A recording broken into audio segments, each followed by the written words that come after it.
얼마 전에 마장동 삼거리 있죠. 거기 신호등이 있고 그늘목이 있지 않습니까? 거기를 지나는데 보니까 많은 사람들이 파란불이 켜지니까 막 바쁘게 지나갑니다.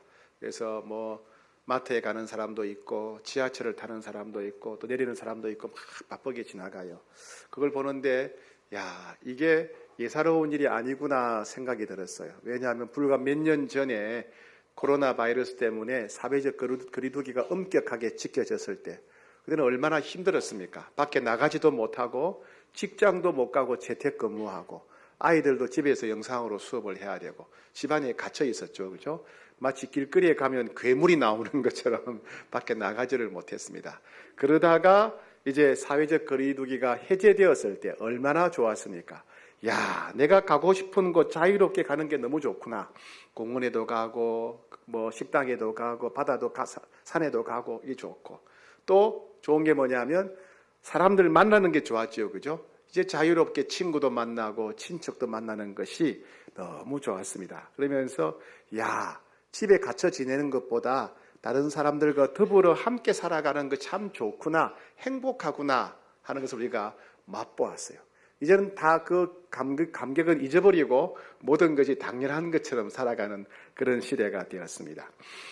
전도서는요, 우리가 기억하면 헛되고 헛되며 헛되고 헛되니 모든 것이 헛되다라고 해서 인생의 허무함을 노래한 시가 아닌가 그렇게 오해하는 분들이 계세요. 여러분 그렇지 않습니다. 전도서는요, 헛되고 헛된 세상에서 행복하게 사는 비결이 무엇일까를 얘기하고 있어요. 그 전도서의 주제는 행복 예찬론이라고 할 수 있습니다. 그래서 헛되고 헛된 세상에서 행복하게 사는 다양한 비결, 행복하게 사는 다양한 비결들을 얘기하고 있습니다. 특별히 오늘 우리가 읽은 전도서 4장에서는 헛되고 헛된 세상에서 행복하게 사는 비결 중에 하나는 함께 살아가는 것이다. 우리가 함께 살아갈 때 행복하게 살 수 있고 의미 있게 가치 있게 살 수 있다. 그렇게 강조하고 있습니다. 먼저 1절부터 8절은 이 세상이 헛되다는 거예요. 이 세상이 헛된 세 가지 이유를 설명합니다. 첫 번째, 이 세상이 허무하고 헛된 이유는 뭐냐면 강한 사람이 약한 사람을 짓밟기 때문에, 그래서 세상이 허무하고 헛되다라고 말합니다. 자, 1절 같이 읽겠습니다. 시작. 내가 다시 해 아래에서 행하는 모든 학대를 살펴보았도다. 보라, 학대받는 자들의 눈물이로다. 그들에게 위로자가 없도다. 그들을 학대하는 자들의 손에는 권세가 있으나 그들에게는 위로자가 없도다라. 예, 이 세상은 약육강식의 사회죠. 자본주의 사회나 사회주의나 공산주의 다 마찬가지입니다. 그죠? 힘 있는 사람이 약한 사람을 지배합니다. 약한 사람은 빼앗기죠. 특히 장애인들은 더더욱 고통받습니다. 모든 사람은 한 인격으로서 행복하게 살 수 있는 권리를 가졌지만은 힘 있는 사람만, 실력이 있는 사람만 더 누리는 그런 세상. 그래서 세상이 헛되다는 겁니다. 두 번째, 세상이 헛된 두 번째 이유는 뭐냐면 스스로 피곤하고 스스로 지치기 때문에 세상이 허무하다는 이야기입니다. 자, 4절, 5절 같이 읽겠습니다. 시작. 내가 또 본즉 사람이 모든 수고와 모든 재주로 말미암아 이웃에게 시기를 받으니 이것도 헛되어 바람을 잡는 것이로다. 우매자는 팔짱을 끼고 있으면서 자기의 몸만 축내는도다. 팔짱을 끼고 있는데 몸이 축난다는 거예요. 팔짱만 끼고 있어도 몸이 아프고 병든다는 거예요. 왜요? 옆 사람보다 더 많이 가지려고 하는 경쟁심 때문에. 저건 내가 차지해야 되는데, 내가 가져야 되는데, 그런 경쟁심이 우리 몸과 마음을 지치고 병들게 만들어요. 내가 인정받고 싶고 내가 더 유명해지고 싶은 허영심 때문에 몸과 마음이 병들고, 또 만족을 모르는 욕심 때문에 더 열심히 쉬지도 않고 열심히 일하기 때문에 결국 우리 스스로 몸과 마음을 상하고 병들게 합니다. 특히 남들이 조금만 잘 되면 견디지 못하는 시기심, 질투심 때문에 내 스스로 내 마음이 상하고 내가 병든다는 거예요. 예, 이런 것들, 경쟁심, 허영심, 과도한 욕심, 시기, 질투, 요거 내가 팔짱 끼고 가만히 있어도 내 스스로가 상하고 병들게 만든다. 그래서 인생이 허무하고 헛되다는 겁니다. 세 번째는 삶이 너무 외롭기 때문에 허무하다. 그렇게 말합니다. 자, 7절, 8절인데 8절 말씀 같이 읽겠습니다. 시작. 어떤 사람은 아들도 없고 형제도 없이 홀로 있으나 그의 모든 수고에는 끝이 없도다. 예. 자, 열심히 일하는데 열심히 일하는 그 대가를 나눌 수 있는 가족, 형제, 친척이 없는 거예요. 이 사람은 사실 고아처럼 보이면 고아가 아니에요. 사실은 형제도 있고 가족도 있고 자식도 있어요. 그러나 오직 자기 만족을 위해서 열심히 일하는 거예요. 가족을 위해서 사는 것 같지만 사실은 자기 만족을 위해서 열심히 일하고 나중에 보니까 주변을 돌아보지 않고 그 자기가 노력한 것을 누리지도 못하고 세상을 떠나더라는 겁니다. 예, 남 생각하지 않고 오직 자기 자신만을 위해서 자기 열정으로 열심히 사는 사람들, 결국 인생이 허무하더라는 겁니다. 이 세 가지죠. 강한 자가 약한 자를 지배하는 약육강식의 세상이라서 허무하고, 경쟁심, 허영심, 과다한 욕심, 시기, 질투심 때문에 가만히 있어도 스스로 몸에 상처를 주고 마음에 상처를 주고 스스로를 병들게 하기 때문에 세상이 헛되고, 사람들이 오직 자기 자신만을 위해서 자기 만족만을 위해 살다가 아무것도 누리지 못하고 세상을 떠나기 때문에 세상이 헛되다는 겁니다. 얼마나 헛되냐? 2절, 3절 같이 읽겠습니다. 시작. 그러므로 나는 아직 살아있는 산 자들보다 죽은 지 오랜 죽은 자들이 더 복되다 하였으며 이 둘보다도 아직 출생하지 아니하여 해 아래에서 행하는 악한 일을 보지 못한 자가 더 복되다 하리라. 예, 살아있는 사람보다 차라리 죽은 자가 낫다. 왜? 이 세상이 너무 험하고 헛되니까. 죽은 사람보다 태어나지 않은 사람이 더 낫다. 왜? 이 허무하고 헛된 세상 꼴을 안 보니까 태어나지 않은 사람이 더 복되다는, 그만큼 세상이 헛되다 얘기입니다. 1절부터 그래서 8절까지는 세상이 허무하고 헛되다라는 것을 반복해서 강조하고 있어요. 그 다음에 9절부터 10절까지는 이렇게 허무하고 헛된 세상에서 행복하게 사는 비결이 무엇이냐를 설명합니다. 그 비결이 뭐냐 하면 함께 살아가는 것이다. 허무하고 헛된 세상에서 행복하게 사는 비결은 함께 살아가는 것이랍니다. 자, 9절부터 12절 같이 읽겠습니다. 시작. 두 사람이 한 사람보다 나음은 그들이 수고함으로 좋은 상을 얻을 것임이라. 혹시 그들이 넘어지면 하나가 그 동물을 붙들어 일으키려니와 홀로 있어 넘어지고 붙들어 일으킬 자가 없는 자에게는 화가 있으리라. 또 두 사람이 함께 누우면 따뜻하거니와 한 사람이면 어찌 따뜻하랴.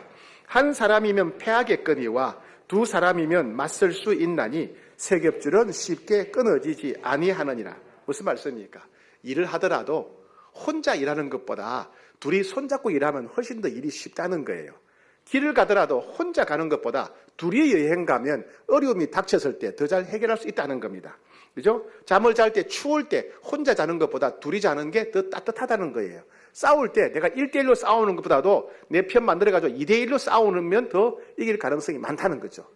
한 줄로 된 줄은 끊어지기 쉬운데 3겹줄은 잘 끊어지지 않는다는 겁니다. 전부 다 공통된 내용이 뭐냐 하면 함께 살아가야 행복하다는 거예요. 함께 살아가야 행복하다. 왜 함께 살아가는 것이 행복합니까? 첫째, 함께 살아가면 외롭지 않습니다. 그렇죠? 친구가 있으니까. 두 번째, 함께 살아가면 어려운 일이 닥쳤을 때 서로 도와줄 수가 있기 때문에 그렇습니다. 세 번째, 함께하면 슬픈 일이 있을 때 위로가 됩니다.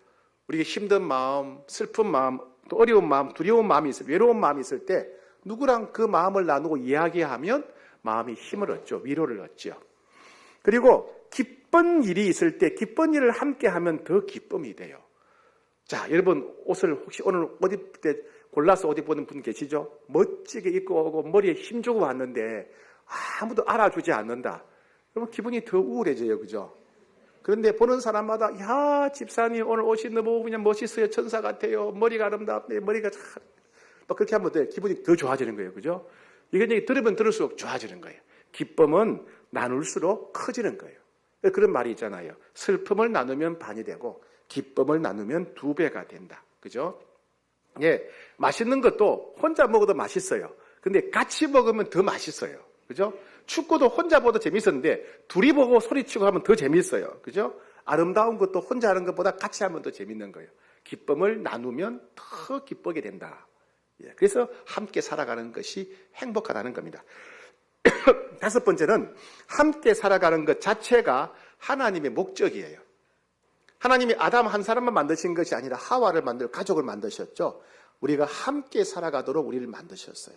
예수님이 우리를 구원하신 목적도 함께 살아가게 하시려고 구원하셨어요. 그러면 함께 살아가는 것이 창조 목적이고 구원 목적이고 우리의 사명입니다. 사명. 모든 그리스도인들은 함께 살아가는 법을 배워야 됩니다. 그래서 함께 살아가는 것은 이 헛된 세상에서 행복하게 사는 비결이고 함께 살아가는 것은 모든 그리스도인들이 추구해야 될 사명입니다. 그런데 문제는 뭐예요? 함께 살아가는 것 자체가 항상 행복한 게 아니더라는 거예요. 그죠? 여러분, 함께 살아가는 것이 쉬운 일입니까? 어려운 일입니까? 예, 어렵다고 하신 분들은 함께 살아갈 때 쓴맛을 보신 분들인가요? 쓴맛을. 예. 여러분, 부부들 70억 중에서 고르고 골랐어요. 그죠? 예. 슈퍼에서 뭐 물건 사듯이 고른 게 아니고 70억 중에 두 눈 부릅뜨고 샅샅이 뒤져서 남편을 구하고 아내를 구했어요. 그런데 함께 살아가는 것이 쉬워요? 어려워요? 예, 29명이 어렵다고 답했는데 나머지 분들은 옆에 남편이 있으니까 눈치가 보여서 큰 소리를 못하는 거예요. 예, 어려워요. 마음에 맞는 친구를 골라서 친구 사귀자고 했는데 친구와 함께 살아가는 사람, 내가 좋아서 고른 친구도 함께 살아가는 것이 쉬운 일이 아닙니다. 왜 그럴까요? 함께 살아가는 것이 우리가 행복한 길이고 함께 살아가는 것이 우리 그리스도인들이 추구해야 될 사명인데 왜 행복하지 않고 어려울까요? 그것은 뭐냐면 우리 몸에도 건강을 해치는 바이러스가 들어오듯이 우리 관계, 함께 살아가는 관계에도 관계를 파괴시키는 바이러스가 들어오기 때문에 그래요. 예를 들어 봅시다. 자, 아담과 하와는요, 서로 믿지 못하는 상호 불신의 바이러스, 책임 전가의 바이러스가 들어와서 관계가 어려워졌어요. 처음에는 아담과 하와가 당신은 내 뼈 중에 뼈요 살 중에 살이다 그랬어요. 당신은 내 심장보다 소중하고 당신은 내 생명보다 소중하다. 그렇게 서로를 뜨겁게 사랑했어요. 근데 보통 부부들이 싸우면 어떤 문제로 싸웁니까? 주로 싸우는 게 뭐죠? 제일 먼저 돈 문제, 그죠? 그 다음에 불륜 문제, 그죠? 그 다음에 가정 환경이나 뭐 생활 환경 문제로 싸웁니다. 아담과 하와는요, 먹고 입고 자고 하는데 아무 걱정이 없어요. 온 세상이 다 자기 거니까. 돈 문제 걱정이 없다는 얘기죠. 아담과 하와는 불륜 문제가 없었어요. 두 사람은 다른 사람이 없으니까. 그죠? 또 세상은 다 하나님이 아름답게 지으셨기 때문에 아쉬운 게 없었습니다. 그런데도 돈 문제도 아니고 불륜 문제도 아니고 생활 환경 문제도 아닌데 대판 싸웁니다. 그것도 하나님 앞에서. 저 여자 때문에 내가 선악과 따먹었다고요. 그죠? 하나님 앞에서 둘이 부부 싸움을 하는 거예요. 상호 불신, 책임 전가. 아무리 친한 관계라 하더라도 서로를 믿지 못하면 불신하게 되면 그때부터 댐이 무너지듯이 관계가 허물어집니다. 서로 상대방 탓, 남 탓, 저 사람 때문에 이렇게 되면 신뢰가 무너진다는 이야기입니다.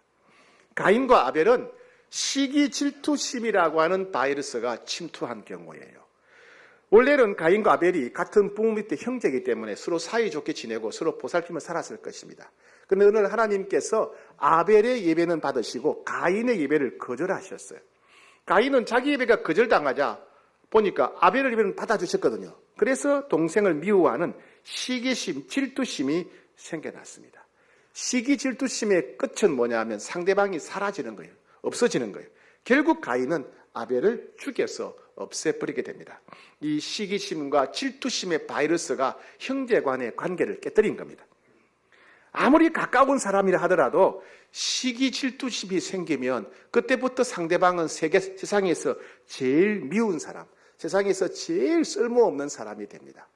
아론과 미리암은 자기 동생 모세에 대해서, 민족 지도자 모세에 대해서 시기 질투심을 가졌다가 큰일 날 뻔했죠. 사울 왕도 처음에는 다윗을 업어줄 만큼 사위로서 사랑했어요. 딸까지 주고. 그런데 다윗을 질투하기 시작하자 사울에게는 세상에서 제일 미운 사람이 다윗이 되어버렸어요. 바벨탑 사건은 차이라고 하는 바이러스를 보여줍니다. 대화 방식이 다르고 입장이 다르고 생각이 다른 차이 바이러스입니다.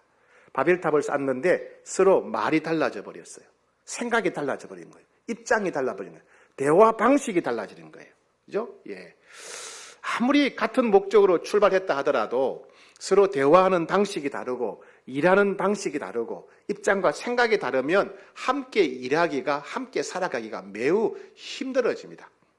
교회에서 잔치날을 맞아서 고깃국을 끓이기를 합니다. 그러면 다 좋아요. 야, 고깃국 끓이니까 맛있겠다. 그랬는데 막상 요리할 때 보니까 간을 간장으로 할 것인가 소금으로 할 것인가 두고 싸웁니다. 예, 맛을 내는데 된장으로 맛을 내느냐 고추장으로 맛을 내냐 싸웁니다. 저는 쌈장으로 맛을 냅니다. 예. 마가를 사이에 두고 바울과 바나바의 입장이 달랐어요. 생각이 달랐어요. 결국 그 차이 바이러스 때문에 바울과 바나바가 헤어지게 되었습니다.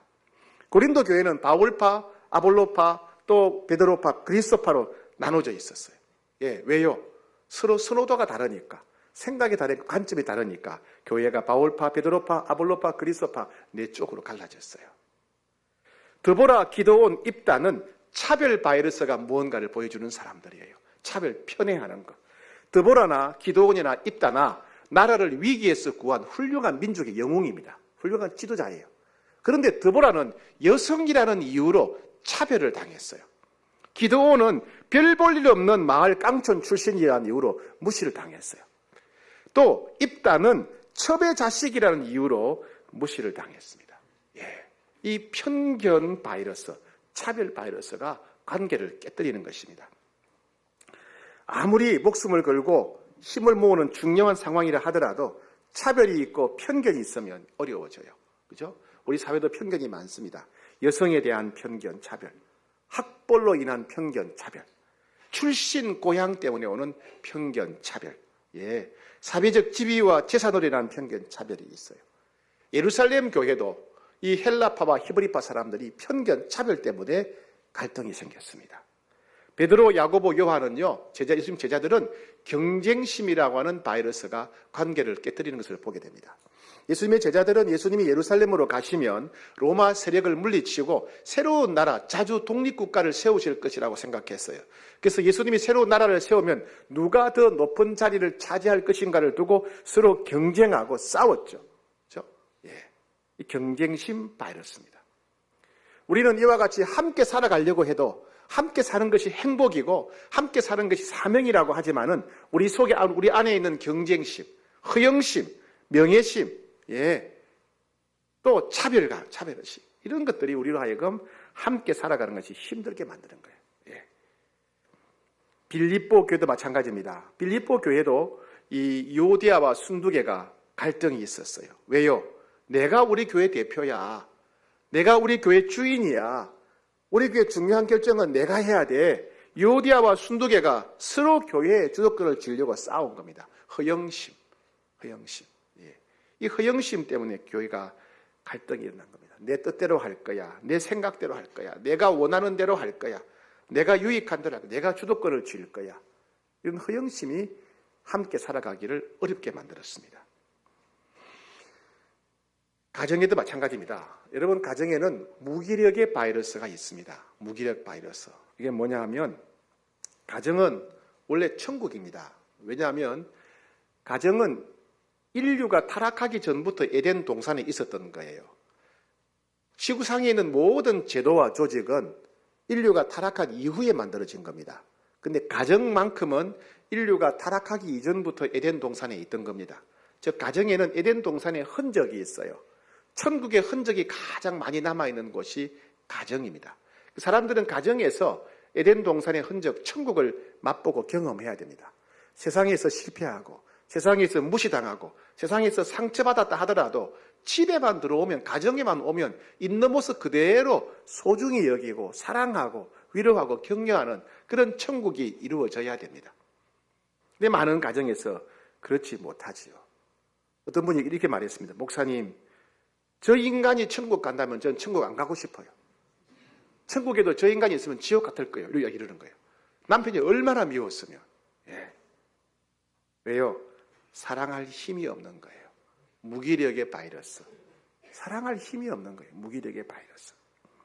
그래서 함께 살아가는 것이 행복이지만은, 함께 살아가는 것이 모든 그리스도인들의 사명이지만은 함께 살아가기가 너무 힘든 거예요.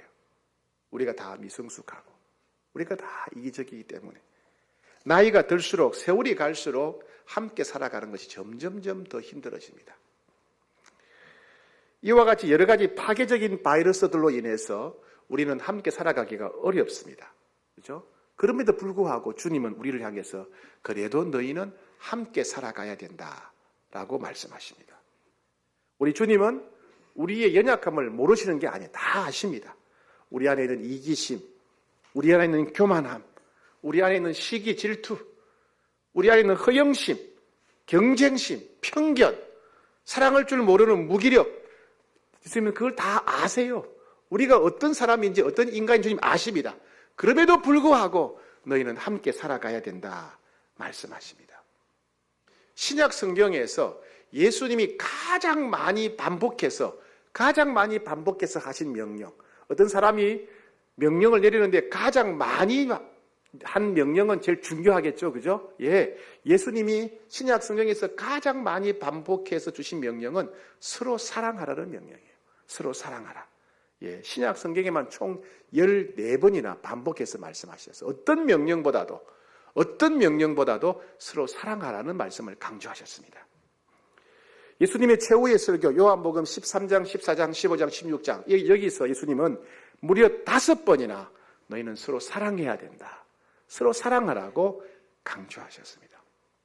전도 명령보다도 선교 명령보다도 서로 사랑하라는 말씀을 반복해서 강조하셨습니다. 왜요? 이 허무하고 헛된 세상에서 우리가 행복하게 사는 비결은 함께 살아가는 것이기 때문에 그렇습니다.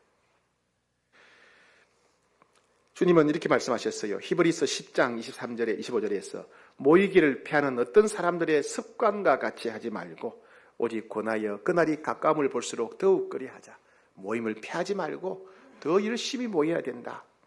베드로전서 1장 22절 너희가 진리를 순종함으로 너희 영혼을 깨끗하게 하여 거짓이 없이 형제를 사랑하기에 이르렀으니 마음으로 뜨겁게 서로 사랑하라.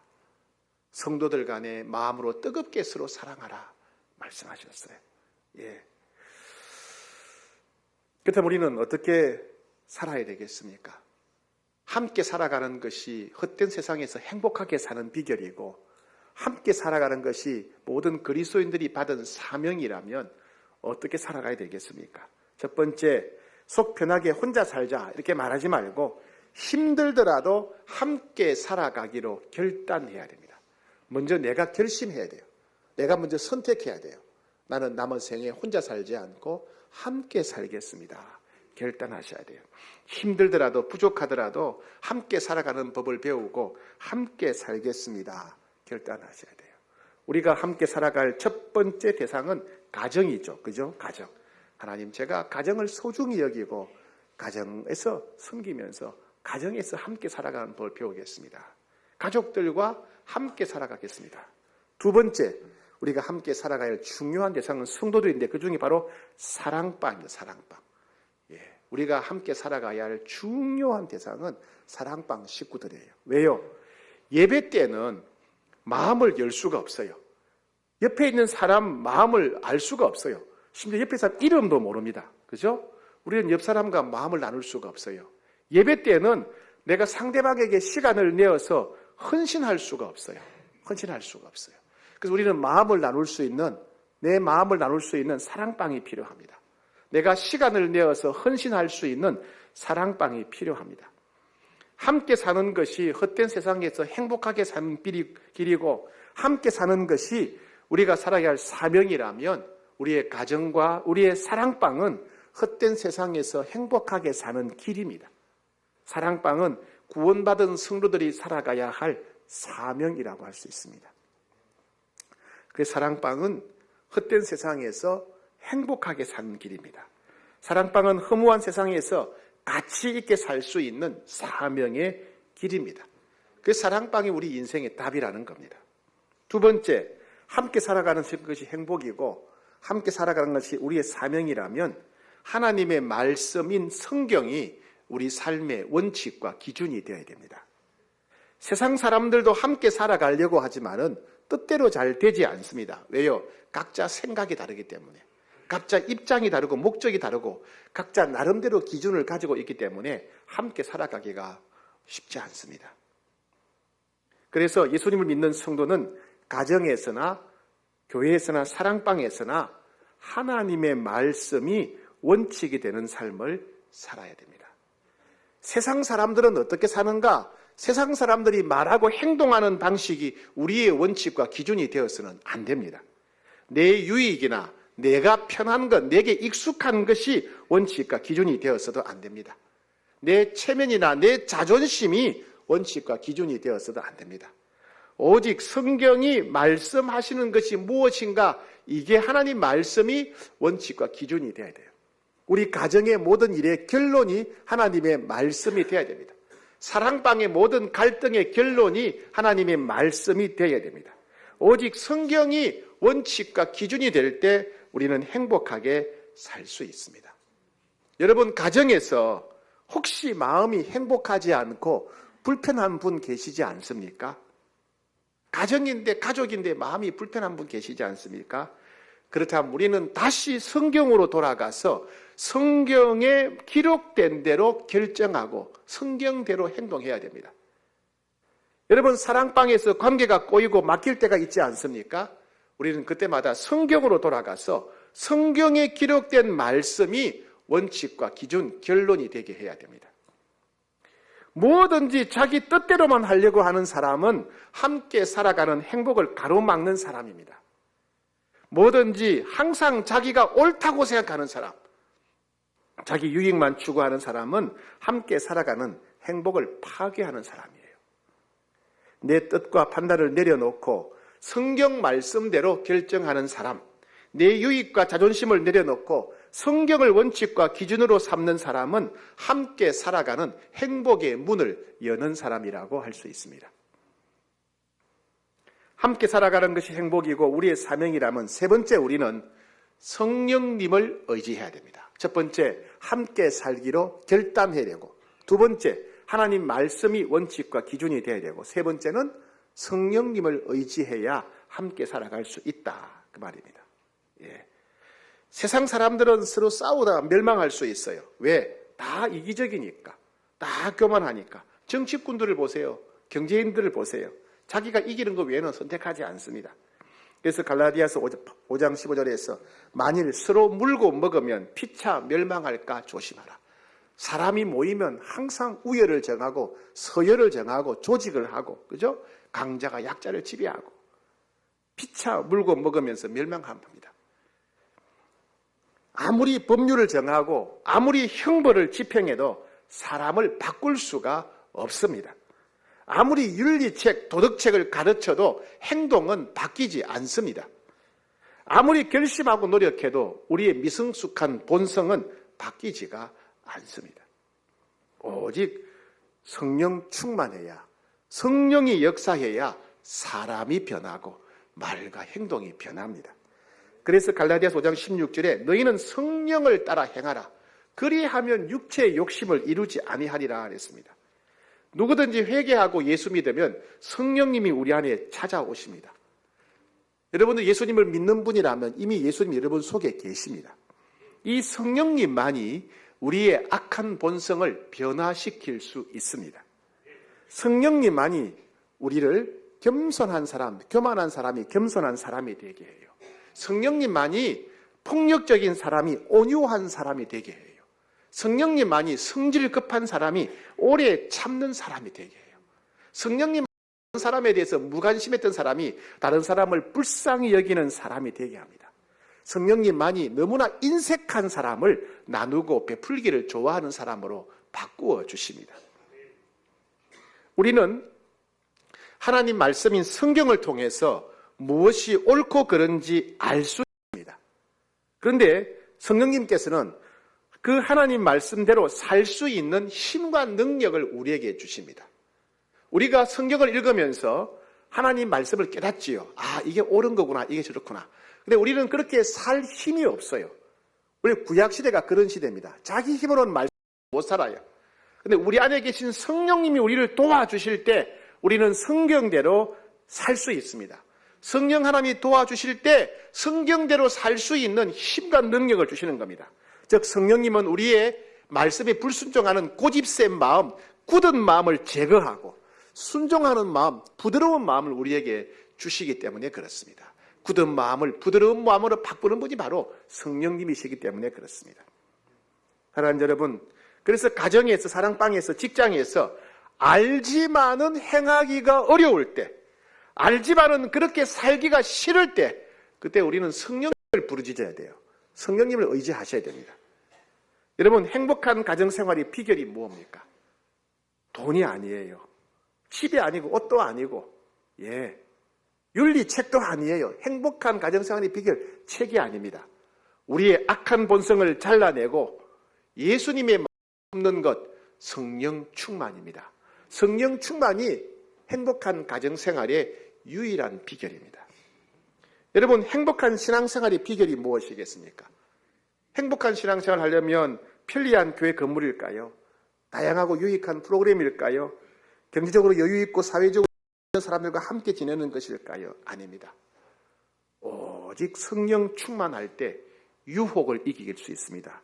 오직 성령 충만할 때 고난을 이길 수가 있어요. 오직 성령 충만할 때 신앙생활이 행복해지는 겁니다. 행복한 사랑방의 비결이 무엇입니까?